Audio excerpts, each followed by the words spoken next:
Assalamualaikum warahmatullahi wabarakatuh. Kembali lagi di channel Kelas Hukum, tempat kita belajar hukum bersama-sama. Bersama saya sendiri, Tri Ana Suryani, sebagai bagian dari Lembaga Pendampingan Perempuan dan Anak Bina Aisyah Kalimantan Timur.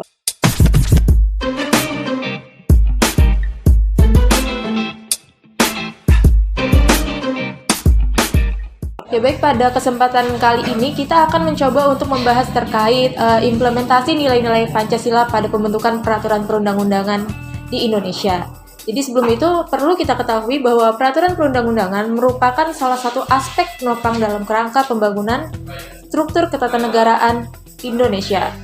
Nah, kemudian selaras dengan penganutan prinsip Indonesia sebagai negara hukum, ya baik, jadi hadirnya peraturan perundang-undangan di Indonesia menjadi penting gitu ya, karena dia bersifat mengikat seluruh lapisan masyarakat agar masyarakat itu dapat mematuhi dan menjalankan ketentuan yang diamanatkan di dalamnya. Nah, namun demikian, peraturan perundang-undangan yang baik ini sejatinya baru ideal dijadikan kompas bangsa dalam melaksanakan aktivitas ketatanegaraannya apabila dalam proses pembentukannya dilaksanakan sesuai dengan kaidah dan landasan yang baik dan benar. Nah, sebagaimana tadi kita berbicara tentang landasan gitu ya, dalam sistem ketatanegaraan di Indonesia sendiri, seiring perjalanannya kita selalu berupaya untuk menempatkan Pancasila sebagai sumber dari segala sumber hukum.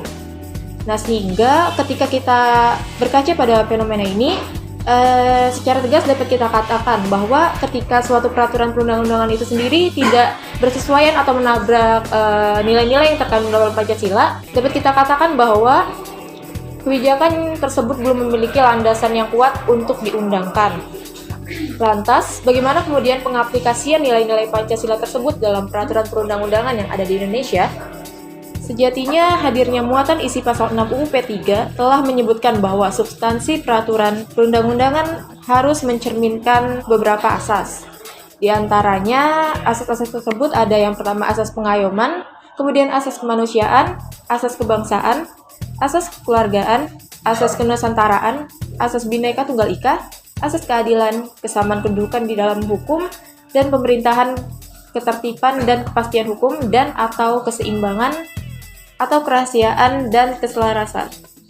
Nah, jika dimaknai dan dibenturkan dengan nilai-nilai terkandung dalam Pancasila, maka beberapa asas tersebut sejatinya telah mencerminkan gitu ya apa yang terkandung di dalam Pancasila itu sendiri. Jadi untuk pembentukan peraturan perundang-undangan yang baik harus berlandaskan dengan asas-asas tersebut agar tidak menabrak nilai-nilai yang terkandung dalam Pancasila. Nah, namun dewasa ini faktanya tak sedikit gitu ya peraturan perundang-undangan yang dikirim masuk ke kamar Mahkamah Konstitusi maupun Mahkamah Agung untuk diuji kelayakannya, baik secara formil maupun material. Nah, melihat dari sejumlah fenomena ini, kemudian menciptakan pertanyaan lain gitu ya di benak kita, apakah sebenarnya para pembentuk kebijakan atau peraturan perundang-undangan di Republik Indonesia ini mereka sudah berupaya gitu ya untuk menerapkan kaidah dan memperhatikan asas-asas serta landasan dalam membentuk suatu kebijakan.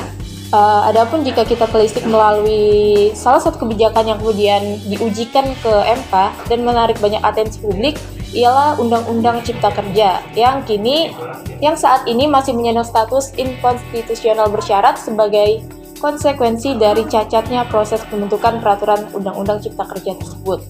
Nah, kenapa kemudian dikatakan inkonstitusional? Di dalam pertimbangannya sendiri dibacakan oleh salah satu hakim konstitusi yaitu Soehartoyo, dikatakan bahwa tata cara pembentukan UU Cipta Kerja ini tidak didasarkan pada cara dan metode yang pasti, baku, dan standar serta sistematika pembentukan perundang-undangan yang sesuai.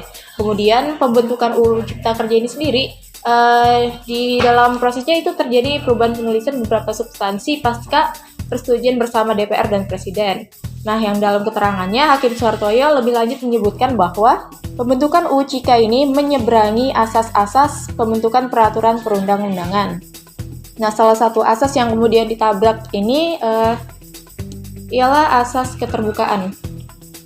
Nah, di mana pada proses persidangan ini terungkap fakta gitu ya bahwa ternyata masyarakat tidak terlibat secara maksimal dalam proses pembentukan UU Cipta Kerja ini sendiri. Hal ini juga jika diperhatikan melalui sudut pandang atau perspektif Pancasila, ini juga bukan sedikit lagi tapi memang bertentangan dengan semangat yang terkandung dalam bunyi sila keempat yang di situ menghendaki penyelenggara negara dengan melibatkan warga negara, atau dalam bahasa umumnya kita kenal itu dengan prinsip demokrasi gitu ya. Nah, dalam pembentukan UU Cika ini ternyata masyarakat tidak begitu terlibat secara maksimal. Kendati pun dalam pembentukannya memang dilakukan pertemuan gitu ya dengan beberapa perwakilan masyarakat. Namun ternyata naskah akademik dan substansi dari UU Cika sendiri yang itu menjadi hal penting untuk masyarakat tahu ternyata tidak tersampaikan dalam pertemuan itu. Pun kemudian ternyata naskah akademik dan RUU Cika ini sulit gitu ya untuk diakses oleh masyarakat.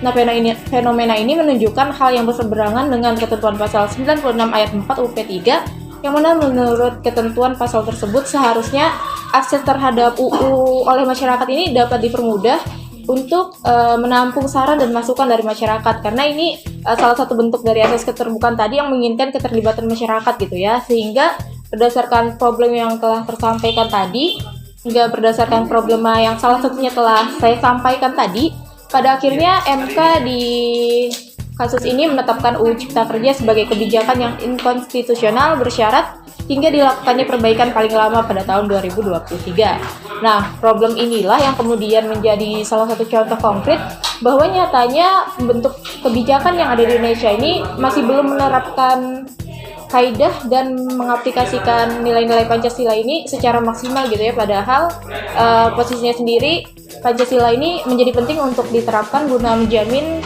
nilai-nilai keadilan, kemanfaatan, dan kepastian hukum di Indonesia.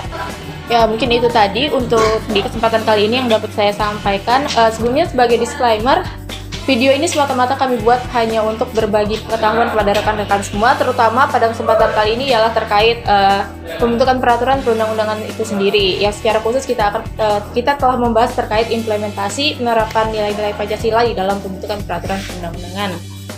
Nah, mungkin itu yang dapat saya sampaikan.